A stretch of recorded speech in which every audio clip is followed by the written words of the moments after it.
Okay students, तो हम पढ़ रहे थे चैप्टर 1 साइंस क्लास 10th का। तो अब तक हमने देखा कि चैप्टर का नाम है chemical reactions and equations. Chapter के नाम का मतलब क्या है, केमिकल रिएक्शंस क्या होती है, केमिकल इक्वेशन क्या होती है। जब भी हम केमिकल इक्वेशन लिखते हैं तो केमिकल इक्वेशन लिखने के लिए हम यूज़ हुए केमिकल्स के सिंबल्स को यूज़ करके हम उसे एक इक्वेशन के फॉर्म में रिप्रेजेंट कर देते हैं। और जब भी केमिकल इक्वेशन लिखते हैं तो उनके केमिकल्स के सिंबल के साथ साथ उनकी स्टेट भी लिखते हैं, सॉलिड, लिक्विड, गैस या एक्वस। फिर हमने देखा था कि कोई भी जब केमिकल इक्वेशन एक जनरल फॉर्म में लिखी होती है, जब उनका मास बराबर नहीं होता रिएक्टेंट्स और प्रोडक्ट्स का, तो हम उसे कहते हैं स्केलेटल केमिकल इक्वेशन। फिर हमने देखा कि जब हम उस स्केलेटल केमिकल इक्वेशन को हम उसके रिएक्टेंट्स और प्रोडक्ट्स के केमिकल्स या एलिमेंट्स के एटम्स बराबर कर देते हैं, मतलब मास बराबर कर देते हैं, तो वो कहलाती है हमारी बैलेंस्ड केमिकल इक्वेशन। फिर हमने देखा कि बैलेंस करने की ज़रूरत क्यों पड़ती है। तो हमने जाना था कि लॉ ऑफ केमिकल कॉम्बिनेशंस का पहला law of conservation of mass, जो कि कहता है मास can nether be created nor be destroyed. तो अकॉर्डिंग टू दैट हमें कोई भी केमिकल इक्वेशन बैलेंस करने की ज़रूरत पड़ती है। फिर अब हम आगे सीखेंगे अब कि किसी भी केमिकल इक्वेशन को बैलेंस करते कैसे हैं। हालांकि उसका इंट्रो थोड़ा सा हम लास्ट वीडियो में देख चुके हैं, लेकिन अब हम पूरी अच्छे डिटेल में जानेंगे कि स्टेप वाइज कैसे हम किसी भी केमिकल इक्वेशन को बैलेंस कर सकते हैं। तो जैसे कि मैं एक केमिकल इक्वेशन ले लूँ कोई Fe, और इस Fe हम सभी को पता है कि जो Fe सिंबल होता है वो आयरन का सिंबल होता है। अगर मैं इस आयरन को Fe को रिएक्ट करवाता हूँ वाटर के साथ में, तो मेरे पास क्या बनेगी प्रोडक्ट, जो आयरन होगा वो वाटर के साथ रिएक्ट करने के बाद क्या बना लेगा, आयरन ऑक्साइड बना लेगा। और आयरन ऑक्साइड का यहाँ पर क्या फॉर्मूला रहेगा, Fe3O4। और साथ में जो प्रोडक्ट बनेगा वो क्या होगा, हमारी हाइड्रोजन गैस रिलीज हो जाएगी। अब हमें क्या करना होगा, ये हमारे पास अब एक जनरल एक इक्वेशन फॉर्म किसी एक केमिकल रिएक्शन की मौजूद है। अब और ये केमिकल इक्वेशन कैसी केमिकल इक्वेशन है, स्केलेटल केमिकल इक्वेशन है। अब हम इसको क्या करेंगे, बैलेंस करेंगे, और वो क्या बन जाएगी, बैलेंस केमिकल इक्वेशन बन जाएगी। तो किसी भी केमिकल इक्वेशन को बैलेंस करने के लिए हमें पहले ये देखना होता है कि हमारे पास उस केमिकल रिएक्शन में कौन कौन से एलिमेंट्स यूज हुए हैं। तो सबसे पहले हम जानेंगे कि हमारे पास इस रिएक्शन में, इस केमिकल इक्वेशन में हमारे पास कौन कौन से एलिमेंट्स मौजूद हैं। तो वो है सबसे पहले हमारे पास Fe, आयरन। दूसरा है हमारे पास H, जो कि आप सभी को पता है H सिंबल है किसका, हाइड्रोजन का। तीसरा है हमारे पास एक एलिमेंट ऑक्सीजन, जो कि सिंबल होता है O। फिर हम देखेंगे कि हमारे पास रिएक्टेंट्स में आयरन कितने हैं। आप सभी को पता है कि जो अगर Fe के साथ में यहाँ पर लिखा है, कुछ नहीं लिखा नंबर, तो जहाँ कोई नंबर नहीं लिखा होता वहाँ कौन सा नंबर लिखा होता है, 1 लिखा होता है। तो यहाँ पर Fe के कितने एटम मौजूद है, 1 एटम्स मौजूद है। इसी तरह यहाँ पर हाइड्रोजन के कितने एटम मौजूद है, 2 एटम मौजूद है। और ऑक्सीजन के कितने एटम मौजूद है, 1 एटम मौजूद है। अच्छा, अगर मैं मॉलिक्यूल आपसे पूछूँ कि कितने मॉलिक्यूल मौजूद है यहाँ पर, तो वाटर के कितने मॉलिक्यूल मौजूद है, यहाँ पर 1। तो एक वाटर के मॉलिक्यूल में हाइड्रोजन के कितने एटम है, 2, और ऑक्सीजन के 1। अब मैं देखूंगा कि मेरे पास प्रोडक्ट्स में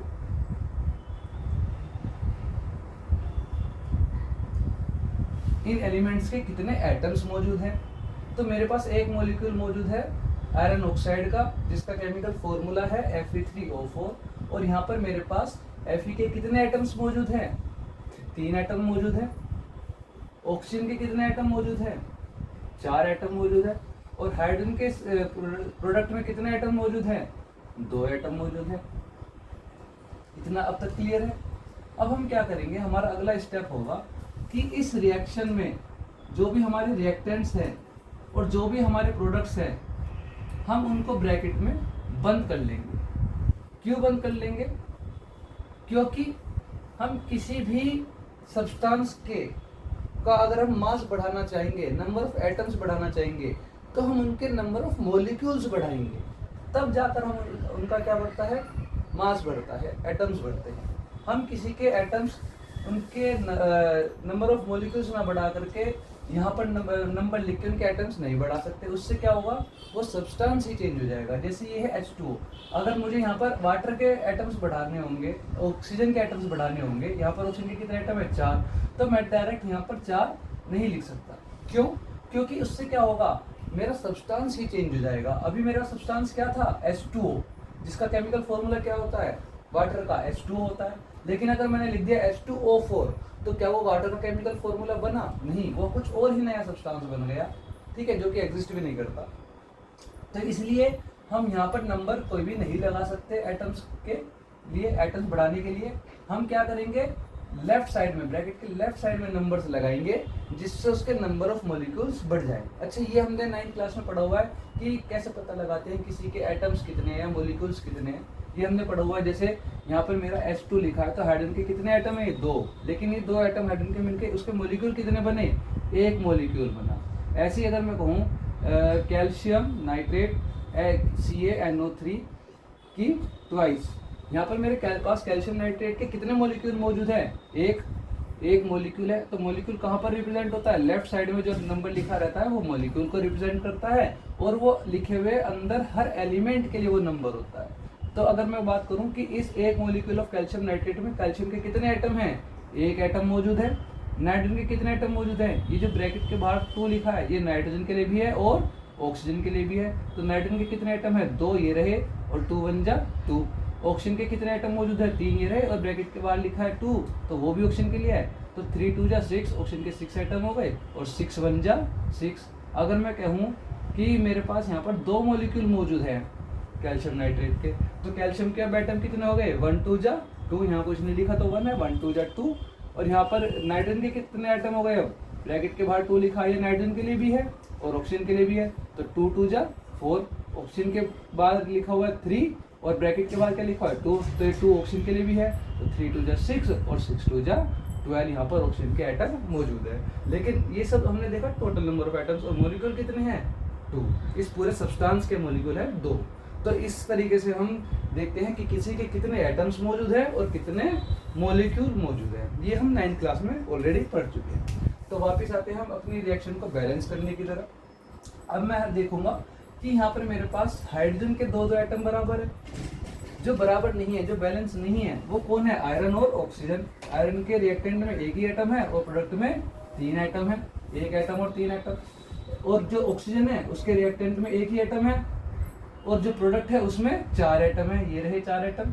तो मुझे इन दोनों को क्या करना पड़ेगा, बैलेंस करना पड़ेगा, बराबर करना पड़ेगा उनका मास। कैसे, नंबर ऑफ एटम्स बराबर करके। तो मुझे पास अगर प्रोडक्ट में आयरन 3 है और रिएक्टेंट में 1 है, तो मुझे इस 1 को क्या करना पड़ेगा, 3 बनाना पड़ेगा। कैसे बनाऊंगा, 3 से मल्टीप्लाई करके। तो मेरे पास रिएक्टेंट में भी आयरन कितने हो जाएंगे, 3 हो जाएंगे, और प्रोडक्ट में भी आयरन कितने हैं, 3 है। तो मुझे उसके लिए क्या किया मैंने, रिएक्टेंट में नंबर ऑफ एटम्स बढ़ा दिए मैंने आयरन के, तो रिएक्टेंट कहाँ है, आयरन ये रहा। और इस आयरन के मैं क्या करूँगा, 3 से क्या कर दूंगा, मल्टीप्लाई कर दूंगा, जिसके आयरन के एटम्स भी क्या हो गए मेरे पास, रिएक्टेंट में 3 हो गए और प्रोडक्ट में भी 3 हो गए। आयरन क्या हो गए मेरे, बैलेंस हो गई।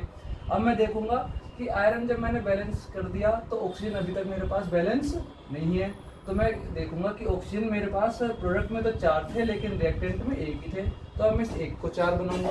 1 को 4 बनाने के लिए क्या करना पड़ेगा मुझे, 4 से मल्टीप्लाई करना पड़ेगा। तो मेरे पास रिएक्टेंट में भी ऑक्सीजन के 4 एटम हो जाएंगे और प्रोडक्ट में भी 4 हो जाएंगे। क्या मैंने प्रोडक्ट में कुछ चेंज किया, नहीं, तो मुझे यहाँ कुछ चेंज करने की जरूरत नहीं है। रिएक्टेंट में मैंने कुछ चेंज किया, हाँ बिल्कुल किया। क्या किया, 4 से मल्टीप्लाई कर दी और ऑक्सीजन के एटम रिएक्टेंट में कितने कर दिए, 4 कर दिए। तो मैं क्या करूंगा, यहाँ पर 4 से मल्टीप्लाई कर दूंगा, जिससे मेरे पास अब जो 1 मॉलिक्यूल था वाटर का, अब वो कितने मॉलिक्यूल हो गए, 4 मॉलिक्यूल हो गए। और वाटर के 4 मॉलिक्यूल में ऑक्सीजन के कितने एटम हैं, 4 ही एटम हैं। लेकिन अब जैसे ही मैंने यहाँ पर 4 लगाया और ऑक्सीजन के 4 एटम हो गए वाटर के 4 मॉलिक्यूल में, तो हाइड्रोजन की मात्रा क्या हो गई, इंक्रीज हो गई। हाइड्रोजन के नंबर ऑफ एटम्स इंक्रीज हो गया, उसका मास बढ़ गया। कैसे, यहाँ पर अभी तक हाइड्रोजन के 2 एटम थे, लेकिन जैसे ही मैंने 4 लगाया तो 4 2 जा 8। अब हाइड्रोजन के कितने एटम हो गए, 8 एटम हो गए। कहाँ पर, रिएक्टेंट में। तो मैंने यहाँ पर क्या किया, 4 से मल्टीप्लाई कर दी और रिएक्टेंट में हाइड्रोजन के एटम हो गए 8। अब तो मुझे क्या करना पड़ेगा, प्रोडक्ट में भी जहाँ हाइड्रोजन है वहाँ मुझे उसके नंबर ऑफ एटम्स बढ़ाने पड़ेंगे, तो ताकि उसके नंबर ऑफ एटम्स क्या हो जाए, बराबर हो जाए, तो 8 करने पड़ेंगे। तो 2 में मैं ऐसा क्या करूं कि वो 8 बन जाए, 4 से मल्टीप्लाई करनी पड़ेगी। 2 में ऐसा क्या करें कि वो 8 बन जाए, 4 से मल्टीप्लाई कर देंगे, 2 4 जा 8। तो जहाँ पर मेरा हाइड्रोजन मौजूद है, हाइड्रोजन के 2 एटम है, वहाँ मुझे क्या करनी पड़ेगी, 4 से मल्टीप्लाई करनी पड़ेगी, ताकि हाइड्रोजन के एटम्स प्रोडक्ट में भी क्या हो जाए, 8 हो जाए। अब देखो रिएक्टेंट में आयरन के 3 एटम, प्रोडक्ट में भी 3 एटम आयरन के, हाइड्रोजन के 8 एटम 4 टू जाए, और रिएक्टेंट में और प्रोडक्ट में भी हाइड्रोजन के 8 एटम 4 टू जाए, रिएक्टेंट में ऑक्सीजन के 4 एटम 4 बन जा 4, और प्रोडक्ट में भी ऑक्सीजन के 4 एटम। तो अब मेरी रिएक्शन ही क्या हो गई है, कंप्लीटली बैलेंस्ड हो गई है, क्योंकि इसके नंबर ऑफ एटम्स सबके बैलेंस बराबर हो गए हैं, बैलेंस हो गए हैं, और नंबर ऑफ एटम्स बराबर हो गए, तो मास भी इनका क्या हो गया, बराबर हो गया। इसलिए अब मैं इस रिएक्शन को क्या बोलूंगा, बैलेंस्ड केमिकल रिएक्शन, या बैलेंस केमिकल रिएक्शन की balance chemical equation. Okay class, अब हम सीखेंगे किसी और रिएक्शन को बैलेंस करना। अब हम सेकंड कोई केमिकल रिएक्शन ले लेते हैं, जिसको हम क्या करेंगे, बैलेंस करेंगे। जैसे कि हमारे पास एक रिएक्शन है Na2SO4 ले लो, साथ में BaCl2 ले लो। अच्छा, Ba के साथ Cl2 क्यों लगा, ठीक है, SO4 के साथ Na2 क्यों लगा, ये सब डिपेंड करता है इनकी वैलेंसी पर, जो कि हमने 9th क्लास में सीखा हुआ है। जैसे कि अगर मैं देखूं कि ये मेरा है Ba, ये मेरा है Cl, Ba की वैलेंसी होती है क्या, 2, और क्लोरीन की, बैरियम की और क्लोरीन की वैलेंसी क्या होती है, 1। तो मैं अगर इनकी क्रॉस मल्टीप्लाई कर दूंगा, तो बैरियम की वैलेंसी कंप्लीट करने के लिए मुझे क्लोरीन कितने चाहिए, 2 चाहिए, और क्लोरीन की वैलेंसी कंप्लीट करने के लिए मुझे बैरियम कितने चाहिए, 1 ही चाहिए। तो बैरियम चाहिए मुझे 1, इसलिए मैंने यहाँ कोई नंबर नहीं लगाया, और क्लोरीन मुझे चाहिए 2, इसलिए मैंने यहाँ पे Cl2 लगा दिया। तो ये वापस हमें क्या करना पड़ेगा, इसे सीखने के लिए चैप्टर 3 9th क्लास का रिवाइज करना पड़ेगा। वापिस आते हैं रिएक्शन पर, Na2SO4 प्लस में BaCl2, ये क्या है, सोडियम सल्फेट प्लस में बैरियम क्लोराइड। जब मैंने इनको रिएक्ट करवाया, तो मेरे पास क्या प्रोडक्ट निकल कर आया, जो मेरा बैरियम होगा वो सल्फेट के साथ जुड़ जाएगा, BaSO4, और जो मेरा Cl होगा वो सोडियम के साथ जुड़ जाएगा, प्लस में NaCl। तो अब मैं क्या देखूंगा, सबसे पहला मेरा काम क्या होगा, यहाँ पर ब्रैकेट लगाना सभी रिएक्टेंट और प्रोडक्ट पर,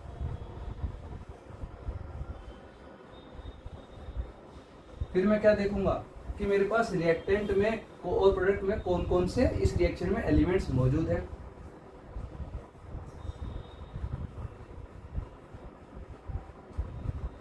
तो एलिमेंट्स कौन कौन से, एक तो Na एक एलिमेंट है, आप सभी को पता होगा कि सोडियम का सिंबल क्या होता है, Na होता है। तो मेरे पास एक एलिमेंट कौन सा है, सोडियम Na। दूसरा एलिमेंट कौन सा है, आपको पता होगा SO कोई एलिमेंट नहीं होता, लेकिन S एक एलिमेंट होता है, सल्फर, और O एक एलिमेंट होता है, ऑक्सीजन। फिर हम इधर की तरफ आ जाएंगे, तो हमारे पास एक एलिमेंट है बैरियम Ba, और एक एलिमेंट है Cl, जो कि है क्लोरीन। अब मैं देखूंगा कि ये सभी एलिमेंट्स मेरे पास रिएक्टेंट में कितने हैं और प्रोडक्ट में कितने हैं। तो रिएक्टेंट में मेरे पास सोडियम कितने हैं, Na2, तो सोडियम के कितने एटम हो गए, 2 एटम हो गए। लेकिन प्रोडक्ट में Na कहाँ पर है, यहाँ पर Na है, नहीं, यहाँ पर Na है। Na के कितने एटम हैं, कुछ नंबर लिखा है इसके आगे, नहीं, तो Na के कितने एटम हो गए, 1 एटम हो गए। वही अगर मैं बात करूं सल्फर की, तो सल्फर के आगे कुछ नंबर लिखा है, नहीं लिखा। ये चार्ज किसके आगे लिखा है, ऑक्सीजन के आगे, तो ऑक्सीजन के 4 एटम है, लेकिन सल्फर के आगे कोई नंबर है, नहीं। तो सल्फर के कितने एटम है, 1 रिएक्टेंट में, और कहीं रिएक्टेंट में सल्फर है, नहीं है। प्रोडक्ट में कहाँ है सल्फर, ये रहा, तो प्रोडक्ट में सल्फर कितने हैं, 1 है, ये लो लिख दो 1। ऐसे ही ऑक्सीजन रिएक्टेंट में कितने हैं, 1, ये रहा, 4 ऑक्सीजन है। वही अगर मैं प्रोडक्ट में जाऊं तो ऑक्सीजन कितने हैं, 4 हैं, बहुत बढ़िया। अगर मैं बात करूं बैरियम की, तो रिएक्टेंट में कितने, कोई नंबर लिखा है इसके आगे, नहीं, तो 1 है। बैरियम के कितने एटम हो गए, 1। और प्रोडक्ट में अगर मैं जाऊं तो बैरियम कहाँ है, ये रहा 1, इसके बैरियम के आगे क्या लिखा, कोई नंबर है नहीं, तो इसके कितने एटम हो गए, 1 एटम हो गए। क्लोरीन अगर मैं रिएक्टेंट में देखूं तो कितने हैं, Cl के आगे कोई नंबर लिखा है, बिल्कुल लिखा है 2। और प्रोडक्ट में Cl कहाँ है, ये रहा, इसके आगे कोई नंबर लिखा है नहीं, तो कितने एटम हो गए, 1। तो अब जो मैं देखूंगा कि सोडियम के मेरे पास रिएक्टेंट में 2 ही एटम है लेकिन प्रोडक्ट में 1, तो मुझे प्रोडक्ट में क्या करना पड़ेगा, यहाँ पर मेरे पास रिएक्टेंट में उसका अमाउंट कम था तो मुझे रिएक्टेंट में मास बराबर करना पड़ा था। अब मैं क्या करूंगा, प्रोडक्ट में मास बढ़ाऊंगा ताकि मास इनका क्या हो जाए, बराबर हो जाए। तो रिएक्टेंट में अगर सोडियम 2 है, कम मैं किसी का नहीं कर सकता, मैं बढ़ा सकता हूँ, कम नहीं कर सकते हैं। तो रिएक्टेंट में सोडियम के 2 एटम है तो मुझे प्रोडक्ट में भी क्या करने पड़ेंगे, 2 ही एटम करने पड़ेंगे। कैसे करूंगा, 2 से मल्टीप्लाई करूंगा तो सोडियम के क्या हो जाएंगे, 2 एटम हो जाएंगे। तो जहाँ यहाँ पर रिएक्टेंट में सोडियम के 2 एटम है, यहाँ मैंने कुछ छेड़ा नहीं, कुछ चेंज किया नहीं, तो मैं यहाँ कुछ नहीं करूँगा। मैंने कहाँ किया, प्रोडक्ट में चेंज किया। तो प्रोडक्ट में कहाँ है मेरा Na, ये रहा। तो मैं क्या करूँगा, प्रोडक्ट में मैं क्या करूँगा, जहाँ पर Na वहाँ 2 से क्या कर दूंगा, मल्टीप्लाई कर दूंगा। तो यहाँ मैंने क्या किया, 2 से मल्टीप्लाई कर दिया, तो क्या हो गया मेरे पास, Na के एटम कितने हो गए, 2 हो गए। अच्छा, जैसे मैंने Na प्रोडक्ट में Na यहाँ से 2 से मल्टीप्लाई करी तो वो 2 Na के लिए भी है पर साथ में किसके लिए है, क्लोरीन के लिए भी है। तो ये 2 की मल्टीप्लाई Na से तो हुई, साथ ही किससे हो गई, क्लोरीन से भी हो गई। इसलिए जहाँ मैंने क्लोरीन लिखा हुआ है वहाँ मुझे प्रोडक्ट में क्या करनी पड़ेगी, क्लोरीन की भी 2 से मल्टीप्लाई करनी पड़ेगी। तो कहाँ है प्रोडक्ट में क्लोरीन, ये रहा सबसे नीचे। तो इसके प्रोडक्ट में क्या कर दूंगा मैं, 2 से मल्टीप्लाई कर दूंगा। अब सोडियम के बाद आते हैं सल्फर पे। सल्फर पहले से ही बराबर है, ऑक्सीजन वो भी बराबर है, बैरियम वो भी बराबर है। लेकिन जो क्लोरीन था वो रिएक्टेंट में कितने थे, 2, और प्रोडक्ट में कितने थे, 1। लेकिन जैसे ही मैंने यहाँ पर 2 लगाया तो क्लोरीन भी के भी 1 एटम से कितने हो गए, 2 एटम हो गए, और क्लोरीन भी हमारा क्या हो गया, बराबर हो गया, उसका मास भी बैलेंस हो गया। तो अब ये मेरी रिएक्शन क्या हो गई है, स्केलेटल केमिकल इक्वेशन से कौन सी इक्वेशन बन गई है, अब ये बैलेंस्ड केमिकल। ओके।